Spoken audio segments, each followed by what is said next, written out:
నిన్న జరిగిన అనకాపల్లి ప్రజాకళం సభలో ప్రధాని మోదీ చాలా వ్యాఖ్యలు చేశారు. మాఫియా రాజు, కరప్షన్ కింగ్, జగన్ ప్రభుత్వం ప్రధాని మోదీ చాలా నిప్పులు చెరిగారు. అంటే ఏపీలో ఇసుక మాఫియా, లిక్కర్, భూ మాఫియా చాలా జరిగిపోతుంది, అవినీతి రాజ్యం వెళుతుంది. అయితే ఏపీ చంద్రబాబు పాలనలో ఉన్నప్పుడు అభివృద్ధి అనేది టాప్ ప్లేస్లో ఉంది, కానీ వైఎస్ఆర్సీపీ ప్రభుత్వం వచ్చాక అభివృద్ధి మాత్రం పట్టాలు తప్పిందని ఇలాంటి ఆరోపణలు చేశారు. సో దీనిపైన డిస్కస్ చేద్దాం. డిబేట్లో పార్టిసిపేట్ చేస్తున్నారు మనతో పాటు వైసీపీ రాష్ట్ర నాయకులు పాదయాత్ర వెంకటేశ్వర రెడ్డి గారు. నమస్తే అండి, గుడ్ మార్నింగ్. వెంకటేశ్వర రెడ్డి గారు, ఏంటి నిన్న జరిగిన అనకాపల్లి ప్రజాకళం సభలో చాలా వ్యాఖ్యలు చేశారు ప్రధాని మోదీ. మాఫియా రాజ్ అంటారు, కరప్షన్ కింగ్ అంటారు, జగన్ ప్రభుత్వం అంతా కూడా అవినీతి రాజ్యం ఏలుతోంది అని మాట్లాడారు. ఈయన ఈ 10 ఏళ్ల కాలంలో 14 నుంచి 24 వరకు ఆయనే ఈ దేశ ప్రధాని. వాళ్ళు చెప్పుకోవడం ప్రపంచం మెచ్చిన దేశ ప్రధాని, ప్రపంచంలో భారతదేశం 2వ స్థానంలోకి వచ్చింది, ప్రపంచంలోనే అత్యంత శక్తివంతుడు అని చెప్పేసి మోడీ గారి గురించి బాకాలు ఊదుకుంటున్నారు. నేనేమంటానంటే 18లో 17లో చంద్రబాబు నాయుడు గారిని ఈ పోలవరాన్ని ఏటీఎం లాగా వాడుకుంటున్నాడు. సేమ్ ఇవే స్టేట్మెంట్స్ ఆ రోజు చంద్రబాబు మీద కూడా ఇచ్చారు. చంద్రబాబు మీద కూడా ఆ రోజు ఇదే స్టేట్మెంట్స్ ఇచ్చేసి అవినీతి మహారాజు, భారతదేశంలోనూ ఇంత అవినీతి పరుడు ఎక్కడా లేడు అని చెప్పేసి ఇదే మోడీ గారు చంద్రబాబు గారిని అన్నారు.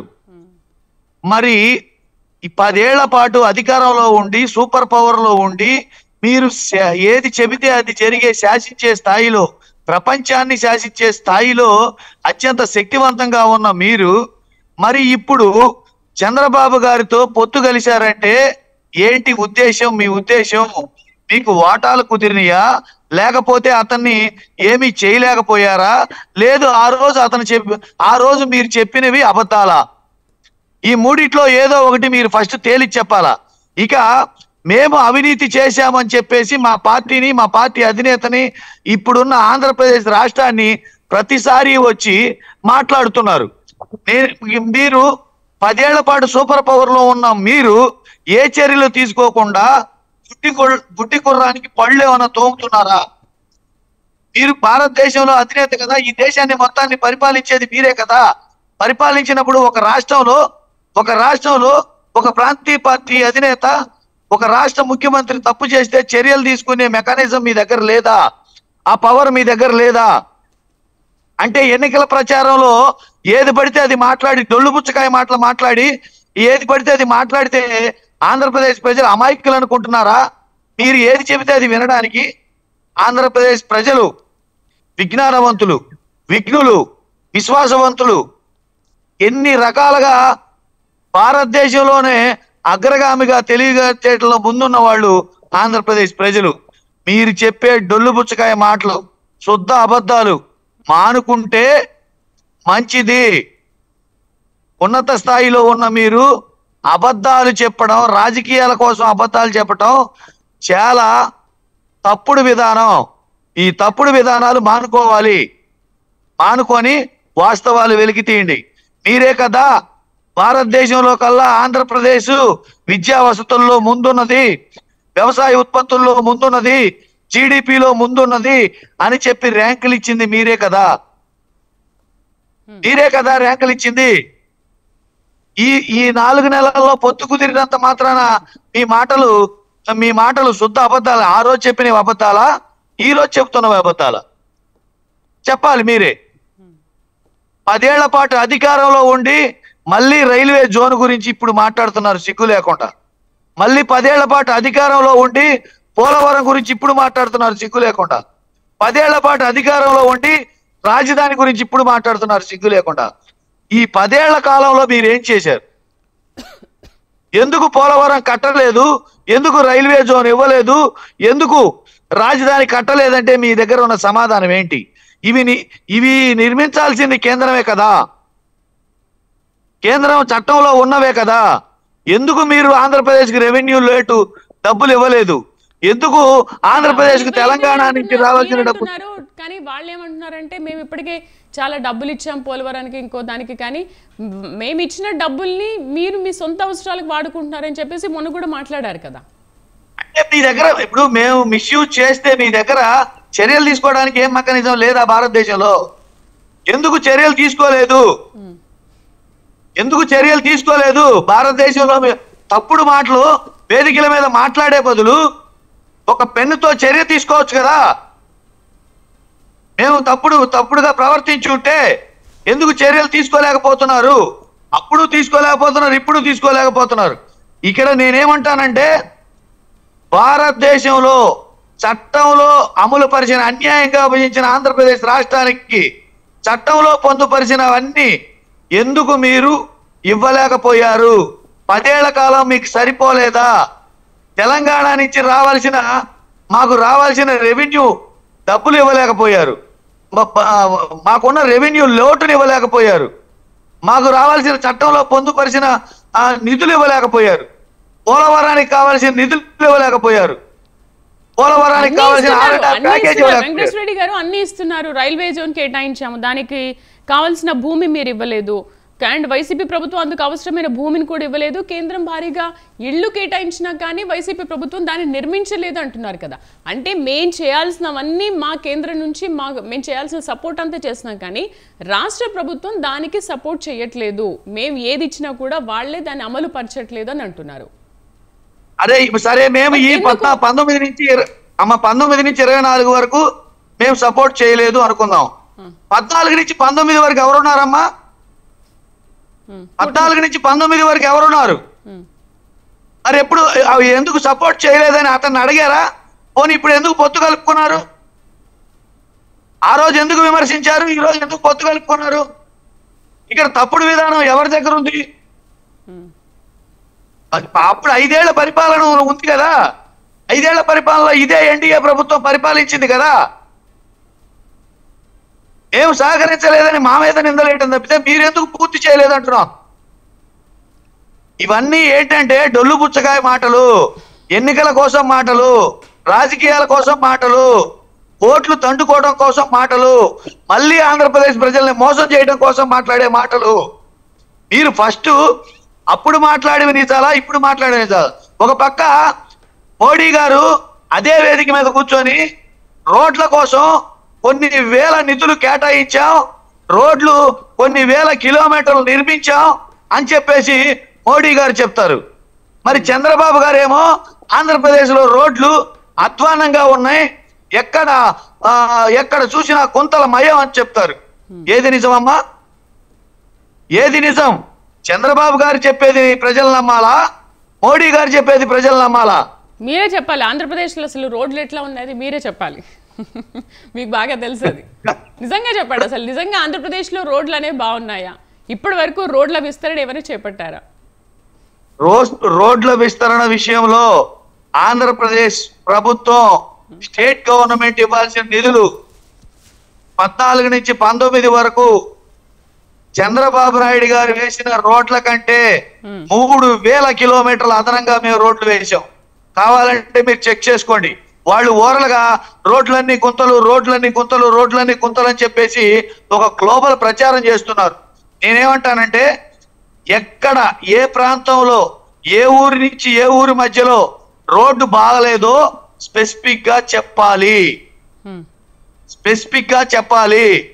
రోడ్లన్నీ బాగలేవు అని ఊరికి ఒక గాలి స్టేట్మెంట్ ఇస్తే సరిపోదు. ఒక గాలి స్టేట్మెంట్ ఇస్తే సరిపోదు. నేనేమంటానంటే, క్లియర్ గా చెప్పండి, ఈ ప్రాంతం నుంచి ఈ ప్రాంతం వరకు రోడ్డు బాగలేదు అని చెప్పలేకపోతున్నారు. ఎందుకు చెప్పలేకపోతున్నారు అంటే, గ్రౌండ్ లెవెల్లోకి వెళ్తే, నిజంలోకి వెళ్తే, వాస్తవ పరిస్థితిలోకి వెళ్తే వాళ్ళు ఎక్కడా చెల్లుబాటు కాని పరిస్థితి. ఏ గడప దగ్గరికి వెళ్ళి మేము ఇది చేసామని చెప్పలేని పరిస్థితి. అందుకని చెప్పేసి వాళ్ళు ఇట్లాంటి బహిరంగ సభల్లో, వేదికల మీద ఊరికే ఒక స్టేట్మెంట్ ఇచ్చి వదిలేసే పరిస్థితి. కాబట్టి ఇప్పుడు కట్టిన జట్టే గతంలో ఎన్డీఏ కూటమి 14 నుంచి 19 వరకు పరిపాలించింది. మీరు ఏ ప్రశ్న వేసినా ముందు మీరు సమాధానం చెప్పిన తర్వాత మమ్మల్ని ప్రశ్నించాలి. ఆ కనీస జ్ఞానం మీకు లేకుండా మీరు ఈ దేశ ప్రధాని ఎలా అయ్యారో, ఈ భారతదేశాన్ని ఎలా పరిపాలిస్తున్నారో చెప్పాలి.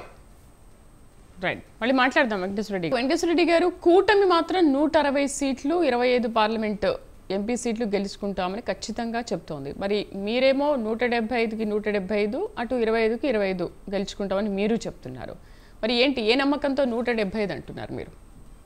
నేనేమంటానంటే అదే స్పెసిఫికేషన్ లేకుండా ఓవరాల్ గా మాట్లాడితే ప్రజలు, ఆంధ్రప్రదేశ్ ప్రజలు నమ్మేస్తారనేది వాళ్ళ ధీమా. ఏ నియోజకవర్గం మీరు గెలవబోతున్నారో ఒక్క సీటు చెప్పండి. 160 స్థానాలు చెప్తున్నారు కదా, అసలు గెలవబోయే స్థానం ఒక్కటి చెప్పండి. కుప్పంలో చంద్రబాబు గెలుస్తాడా, హిందూపురంలో బాలకృష్ణ గెలుస్తాడా, మంగళగిరిలో లోకేష్ గెలుస్తాడా, రాజమండ్రిలో పురంధేశ్వరి గెలుస్తుందా, విశాఖపట్నంలో బాలకృష్ణ చిన్నల్లుడు భరత్ గెలుస్తాడా, పిఠాపురంలో పవన్ కళ్యాణ్ గెలుస్తాడా, అనకాపల్లిలో రమేష్ గెలుస్తాడా? ఒక్క సీటు చెప్పమంటున్నాం. ఒక్క సీటు మీరు ఎస్ మేము ఈ సీటు గెలవబోతున్నామని చెప్పండి. స్పెసిఫికేషన్ లేకుండా ఓవరాల్ గా 23 స్థానాలు 160 సీట్లు గెలుస్తాము అని చెప్తా. ఇప్పుడు నేను గత పరిపాలనలో 14 ఏళ్లు పరిపాలించి, అమ్మ ఒక మాట వినండి, ఇక్కడ 45 ఏళ్ల రాజకీయ అనుభవాన్ని ఇచ్చి, 75 ఏళ్ల జీవితాన్ని ఇచ్చి, 14 ఏళ్ల ఈ రాష్ట్ర ముఖ్యమంత్రి పదవిని ఇచ్చి, విధులు ఇచ్చి, నిధులు ఇచ్చి, ప్రభుత్వ యంత్రాంగాన్ని ఇచ్చి పరిపాలించమని చెబితే, మా హయాంలో మేము ఇది చేశాము అని చెప్పుకోలేని చంద్రబాబుకు ఓటేస్తారా? ఒక్కసారి అవకాశం ఇస్తే, ఒక్కసారి అవకాశం ఇస్తే, మా వల్ల మీకు మేలు జరిగితేనే మాకు ఓటేయండి అని చెప్పే జగన్కి ఓటేస్తారా అని చెప్పేసి ప్రజలకు ఆ మాత్రం విఘ్నత లేదమ్మా? తెలుసుకోలేరా? ప్రజలు అన్ని గమనిస్తున్నారు. మేమేం చెప్తున్నాం, మళ్ళీ వస్తే అది చేస్తాం, 2047కి ఇది చేస్తాం, ఇవన్నీ చెప్పట్లా. మేము క్లియర్ గా ఇప్పుడు ఇచ్చిన అవకాశంలో మా వల్ల మీకు మేలు జరిగితే మాకు ఓటేయమని చెప్తున్నాం. 14 నుంచి 19 వరకు మీ అకౌంట్లు చెక్ చేసుకోమని చెప్తున్నాం. 19 నుంచి 24 వరకు మీ అకౌంట్ చెక్ చేసుకోమని చెప్తున్నాం. 2 బేరీజ్ వేసుకోమని చెప్తున్నాం. మా వల్ల మీకు మేలు జరిగితేనే ఓటేయమని చెప్తున్నాం. ఇది స్ట్రైట్ గా ప్రతి ఓటర్ కి స్ట్రైట్ గా సింగిల్ వర్డ్ లో మేము చెప్తున్నాం. కళ్ళపల్లి మాటలు చెప్పట్లా. అబద్ధాలైతే 100 చెప్పాలి, నిజం ఒక్కటి చాలు. నిజం ఎప్పుడు ఒంటరిదే, సత్యం ఎప్పుడు ఒంటరిదే, నిజాయితీ పరుడు ఎప్పుడు ఒంటరి వాడే. గుంపులుగా అక్కర్లేదమ్మా. రైట్, మనతో పాటు బీజేపీ రాష్ట్ర కార్యవర్గ సభ్యురాలు డాక్టర్ సుహాస్ని ఆనంద్ గారు జాయిన్ అయ్యారు. నమస్తే సుహాస్ని గారు. నమస్తే అండి. వైఎస్ఆర్సీపీ అంటోంది అసలు కేంద్రం మాకేం చేస్తోందని ఏం మాట్లాడుతున్నారు అంటే, ఎక్కడ గెలుస్తారు అసలు మీకు క్లారిటీ ఉందా? ప్రేక్షకులందరికీ నమస్కారం. ఒకటి, ఇవాళ 5 సంవత్సరాలు ప్రజలు చూశారు కేంద్ర ప్రభుత్వం ఏమేమి ఇస్తోంది. ఈ 10 సంవత్సరాలుగా మేము వికసిత్ భారత్ సంకల్ప యాత్రలో ప్రతి గ్రామానికి ప్రత్యక్షంగా వ్యాన్స్ కూడా పంపిస్తూ ఏ దానిలో ఎందులో ఎంతెంత పెట్టుబడులు, ఎంతెంత ఫండింగ్, ఎంత ప్రత్యేక శ్రద్ధ ఆంధ్రప్రదేశ్ పైన చూపిస్తున్నాము అన్నది క్లియర్ గా మేము కేటగారికల్ గా డేటాతో చూపించుకుంటూ మేము మాట్లాడుతున్నాం. అందులోనూ కేంద్ర మంత్రులు, ప్రతి శాఖకి సంబంధించిన మంత్రులు, ఈ మధ్య మనం చూసాం రైల్వే శాఖకి నుంచి కూడా అశ్విని వైష్ణవ్ గారు కూడా వచ్చి, అందులో చిన్న రైల్వే స్టేషన్స్ ని కూడా అంతర్జాతీయ స్థాయిలో ఏ విధంగా డెవలప్ చేయడానికి వారు ఒక్కొక్క రైల్వే స్టేషన్ కి ఎంతెంత పెట్టుబడులు పెడుతున్నారు, ఆ అన్ని కార్యక్రమాల్లో కూడా ఇదే పార్టీ, ఈ ప్రభుత్వ మంత్రులు కూడా వచ్చి చాలా అద్భుతంగా కేంద్ర ప్రభుత్వం మాకు సహకరిస్తోంది కాబట్టి ఇవన్నీ మేము ప్రజలకు చేయగలుగుతున్నాము అని సాక్షాత్తు ఇక్కడున్న ఈ ప్రభుత్వ జగన్మోహన్ రెడ్డి గారు కూడా మాట్లాడడం జరిగింది, చెప్పడం జరిగింది. సో ఇప్పుడు ఒకటి చెప్తున్నాం, మనకి ఇళ్ల కేటాయించడంలో కానీ, అంటే యూపీ నుంచి ఆంధ్రప్రదేశ్ కి, ఉత్తరప్రదేశ్ కి సంబంధించి చాలా చిన్నది అయినా సరే ఉత్తరప్రదేశ్ కేటాయించిన దానిలో కన్నా అంటే ఆంధ్రప్రదేశ్ కి దానికి త్రిబుల్, అంటే 24 లక్షల ఇళ్ళు. నిన్న కూడా గౌరవనీయులైన ప్రధాని మోదీ గారు చెప్పారు 24 లక్షల ఇల్లు కూడా కేటాయించి జరిగితే వీళ్ళు 15 లక్షలు కూడా కట్టలేకపోయారు. అంటే ఏదైనా ఒకటి జరిగితే ఇప్పుడు మాట్లాడుతున్నారు 2014 నుంచి 19 వరకు అకౌంట్ చూసుకోమనండి, 19 నుంచి 24 వరకు అకౌంట్ చూసుకోమనండి.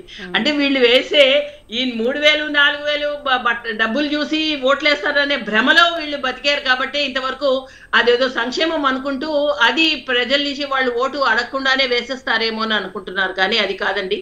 సంక్షేమము, అభివృద్ధి అనేవి 2 కళ్ళు. ఏదైనా సరే ఒకటి చేసి ఒకటి వదిలేయడానికి లేదు, అదొక నిరంతర ప్రక్రియ. ఆ విధంగా మనము ఇలా ప్రజల దగ్గరికి వెళ్ళి, ప్రజలందరికీ తెలుసు, చూశారు, ఫస్ట్ మొదట 5 సంవత్సరాలు చూశారు, ఇప్పుడు చూశారు. ఒక అభివృద్ధికి ఏమేం కావాలి, దేనిపైన వాళ్ళు దృష్టి కేంద్రీకరించాలి అన్నది లేదు. వీళ్ళిచ్చిన ప్రధానమైన హామీలు ఏవైతే ఉన్నాయో, నవరత్న హామీలు, అందులో ఉన్న ప్రప్రథమైన హామీయే వాళ్ళు మద్యపాన నిషేధం చేస్తానన్నది దఫదఫాలుగా చేస్తా అన్నారు. పోనీ అది కూడా వాళ్ళు చెప్పిందే. అదే దఫదఫాలుగా 5 సంవత్సరాలు టైం ఇచ్చాం కదా, ఎక్కడ వాళ్ళు పూర్తిగా వాళ్ళు ఇంకా సిండికేట్ ఫామ్ అయిపోయి ప్రభుత్వ పరంగా వాళ్ళు ఇంకా అమ్మకాలు ఇంకా దాన్ని స్ట్రీమ్ లైన్ చేసి దాన్ని పెంచుకుంటూ పోయారు. సో ప్రప్రథమైన హామీయే వాళ్ళు నెరవేర్చలేకపోతే వాళ్ళు ఏం మాట్లాడలేకపోయారు దాని గురించి. ఈ మధ్య వాళ్ళు మేనిఫెస్టో కూడా రిలీజ్ చేశారు. What is the new look and new vision in that? ఒక ఎక్స్టెండెడ్ వర్షన్. మేము మొన్నటి దాకా 3,000 ఇచ్చాం, ఇప్పుడు 4,000 ఇస్తాం. మొన్నది ఇంకో దానికి 1,500 ఇచ్చాం, ఇప్పుడు 2,000 ఇచ్చాం. సో ఒకటి ఇది ఏంటంటే, ప్రజల్ని ఏంటి వీళ్ళు ఏమైనా ప్రజాస్వామ్యంలో వీళ్ళు కొనుక్కుంటున్నారా ప్రజల్ని?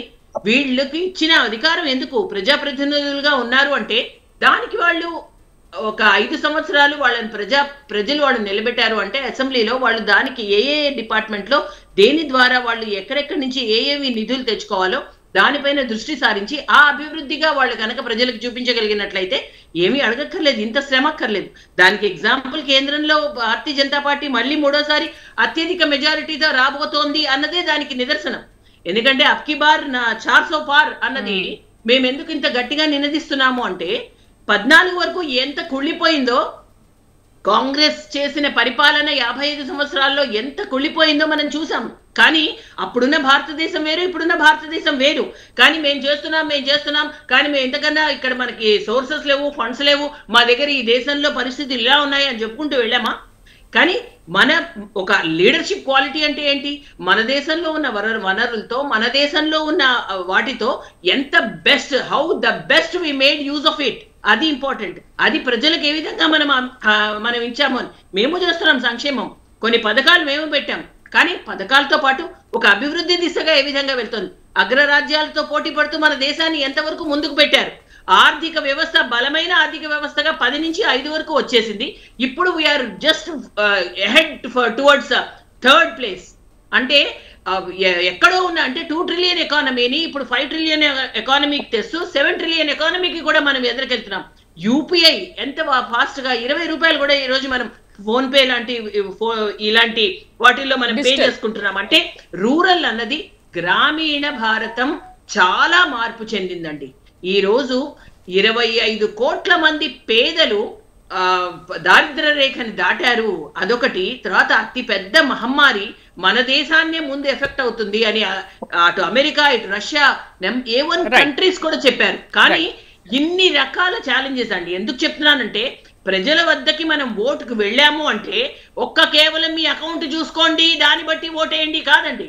మనము దేశం ఏ విధంగా ముందుకు పరిగెడుతోంది, మేము చేసింది ఇది, మాకు దమ్ముతో చేశాం, ఎవరూ చెయ్యండి మేము చేశాము. 370 అబ్రిగేషన్ ఏంటి, అటు రామ్ మందిర్ ఏంటి, ఇటు ట్రిపుల్ తలాక్ రిమూవల్ ఏంటి, 1 కాదు 2 కాదండి, ఈవెన్ GST ఒకటండి. మనం ఒకటి చెయ్యాలి అంటే ఎంతసేపు బుజ్జగించి పాలిటిక్స్ కాదు, మత పాలిటిక్స్ కాదు, కానీ పూర్తి స్థాయిలో అందరినీ ఒకే దాన్ని తాటిపైన చూస్తూ, అందరి సంక్షేమం కోసం పాటుపడుతూ, ఏ పథకమైనా అన్ని వర్గాలకి చేరేటట్టు చూస్తూ, అన్ని వర్గాల వారికి, అన్ని దేశాల, అన్ని రాష్ట్రాల వారిని కూడా, అందులోనూ విభజన ఆంధ్రప్రదేశ్ లో ప్రత్యేక శ్రద్ధ చూపించింది ఆంధ్రప్రదేశ్ పైన.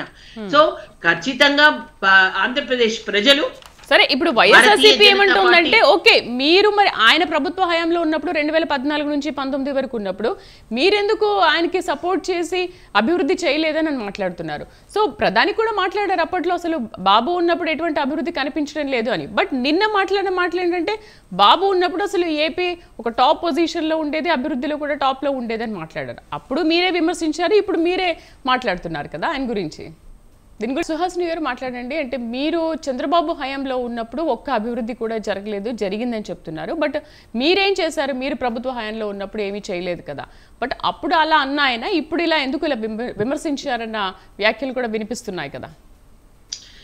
మేము మాట్లాడింది ఎప్పుడు కూడా కేంద్రం నుంచి ఎవరు వచ్చినా ఎప్పుడు మాట్లాడినా అది చంద్రబాబు హయాంలో, ఇక్కడ జగన్మోహన్ రెడ్డి హయాంలో కన్నా ప్రత్యేక మా బాధ్యత ఏంటి? కేంద్ర ప్రభుత్వం రాష్ట్రానికి 10 సంవత్సరాలు ఎక్కడ అడ్డు లేకుండా, ఆటంకం లేకుండా ప్రతి డెవలప్మెంట్ అభివృద్ధి కార్యక్రమంలో మేము దృష్టి సారించాము. ఒకే విధంగా అంటే ఎవరైతే ఇక్కడ మాకు అలయన్స్ ఉందా, లేకపోతే ఇక్కడ మాకు ప్రత్యర్థులు ఉన్నారా, లేకపోతే ఇక్కడ మేము ప్రభుత్వంలో లేమా అన్న ఒక వివక్ష లేకుండా ఏ విధంగా ఆంధ్రప్రదేశ్కి ఒకే రకంగా మనం చేశాము అని.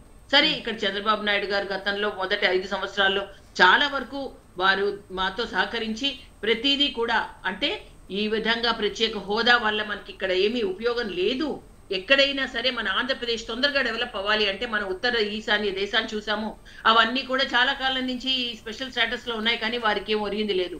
కానీ ఒక ప్రత్యేక శ్రద్ధతో ఆంధ్రప్రదేశ్ డెవలప్ అవ్వాలి అన్న దానిలో ఇంకా ప్యాకేజెస్ గా దేనికి మేము హామీలు ఇవ్వనివి కూడా ఇక్కడ మేము ఏ విధంగా తీసుకొచ్చాము. మీకు దానికి ఎగ్జాంపుల్ అండి, అటు విజయనగరం నుంచి ఇటు కర్నూలు వరకు కూడా మేము చేసిన శాంక్షన్స్, ఐఐటి కానీ, ఐఐఎం కానీ, విద్యా సంస్థలు కానీ, ఇవన్నీ కూడా చూస్తే మనకి ఏ విధంగా మన కేంద్ర ప్రభుత్వ సహకారంతో ఇక్కడ మనకి డెవలప్ అయ్యాయి అని మనకే అర్థమవుతుంది. అంతేకాకుండా ఒకసారి ఒక రకంగాను అని కాదండి, తెలుసుకుంటారు, అపోహలు తప్పులు ఒక్కొక్కసారి తప్పు పడచ్చు, కానీ తర్వాత ప్రజలు ఏమని ఆశించారు? ఖచ్చితంగా భారతీయ జనతా పార్టీ, ఈ జనసేన, టీడీపీ కూడా కలిసి కనుక ఒక ప్రభుత్వం ఫామ్ అయితే చూశారు, ఆ 5 సంవత్సరాలు చూశారు, ఈ 5 సంవత్సరాలు కూడా చూశారు. కానీ ఫామ్ అయితే ఇక్కడ ఒక అభివృద్ధి అన్నది ఆంధ్రప్రదేశ్ లో నిర్దిష్టంగా జరుగుతుంది. ఇక్కడ కొంత ఇండస్ట్రియల్ కారిడార్స్ వస్తాయి. అంటే ఆల్రెడీ మేము విశాఖ చెన్నై ఇండస్ట్రియల్ కారిడార్ లో ఇక్కడ 10 లక్షల జాబ్స్ ఆల్రెడీ క్రియేట్ అవుతున్నాయి. అంటే ఇక్కడ రాష్ట్రం ఏం చేస్తోందా అన్నది ఇంకా మేము చూసాం. రాష్ట్రం సహకరిస్తోందా, సహకరించట్లేదా, దృష్టి కేంద్రీకరిస్తోందా, లేకపోతే ఊరికనే పంచుకుంటూ వెళ్తోందా, లేకపోతే ఏదో అపీస్మెంట్ పాలిటిక్స్ చేస్తోందా అన్నవి జరుగుతున్నాయి. కానీ దానిపైన మాకు దృష్టి లేదు. మేము ఏమేం చేయాలి, ఎక్కడ ఏ ఫండింగ్ లో కూడా జాప్యం లేకుండా మేము ప్రత్యేక శ్రద్ధ చూపించడం జరిగింది. ఈవెన్ రైల్వే జోన్ నిన్న మోదీ గారు కూడా చెప్పారు, మేము డిపిఆర్ కూడా రెడీ చేసాం. ఎక్కడ ఉంది ఆలస్యం? రాష్ట్ర ప్రభుత్వ అలసత్వం. పోలవరం ఎప్పటికప్పుడు మేము లాస్ట్ టైం కూడా చంద్రబాబు నాయుడు గారు చెప్పారు దాన్ని ఒక 75% అయిపోయింది అని చెప్పి.